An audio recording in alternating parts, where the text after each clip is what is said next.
సలాతుల్ తస్బీహ్ అంటే ఏమిటి? ఇది ఎందుకు చదవాలి? జవాబు: సలాతుల్ తస్బీహ్ అనేది చాలా ముఖ్యమైన మరియు గొప్ప పుణ్యం కలిగిన నఫ్ల్ నమాజ్. ప్రవక్త ముహమ్మద్ తన బాబాయి హజ్రత్ అబ్బాస్ రజీ కు ఈ నమాజ్ను ఒక గొప్ప బహుమతిగా నేర్పించారు. ఈ నమాజ్ చదవడం వల్ల కలిగే ప్రయోజనాలు: అల్లాహ్ మీ పాత, కొత్త, తెలిసి చేసిన, తెలియక చేసిన, చిన్న మరియు పెద్ద ఇలా 10 రకాల పాపాలను క్షమిస్తాడు. మీ పాపాలు సముద్రపు నురగంత ఉన్నా, ఇసుక రేణువులంత ఉన్నా అల్లాహ్ వాటిని క్షమిస్తాడు. సలాతుల్ తస్బీహ్ చదివే విధానం స్టెప్ బై స్టెప్. ఈ నమాజ్ 4 రకాతులు.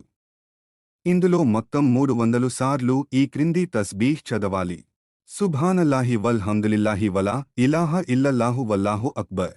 ఒక రకాత్ చదివే పద్ధతి. మొదటి పద్ధతి: నియత్. 4 రకాతుల సలాతుల్ తస్బీహ్ చదువుతున్నానని సంకల్పం చేసి అల్లాహు అక్బర్ అని చేతులు కట్టాలి. సనా సనా సుబ్హానకల్లాహుమ్మ చదివిన తర్వాత సూరా ఫాతిహా మరియు ఏదైనా సూరా చదవాలి. ఆ తర్వాత 15 సార్లుపై తస్బీహ్ చదవాలి. రుకూలో సుబ్హాన రబ్బియల్ అజీమ్ 3 సార్లు అన్న తర్వాత 10 సార్లు తస్బీహ్ చదవాలి. కౌమా రుకు నుండి లేచిన తర్వాత సమీ అల్లాహు లిమన్ హమిదా అని నిలబడిన స్థితిలో 10 సార్లు తస్బీహ్ చదవాలి. మొదటి సజ్దాలో సుబ్హాన రబ్బియల్ అలా 3 సార్లు అన్న తర్వాత 10 సార్లు తస్బీహ్ చదవాలి. జల్సా 2 సజ్దాల మధ్య కూర్చున్నప్పుడు మొదటి సజ్దా నుండి లేచి కూర్చున్నప్పుడు 10 సార్లు తస్బీహ్ చదవాలి.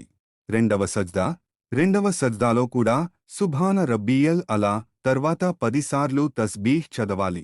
రెండవ సజ్దా తర్వాత సజ్దా నుండి లేచి కూర్చుని రెండవ రకాత్ కోసం నిలబడక ముందే 10 సార్లు తస్బీహ్ చదవాలి.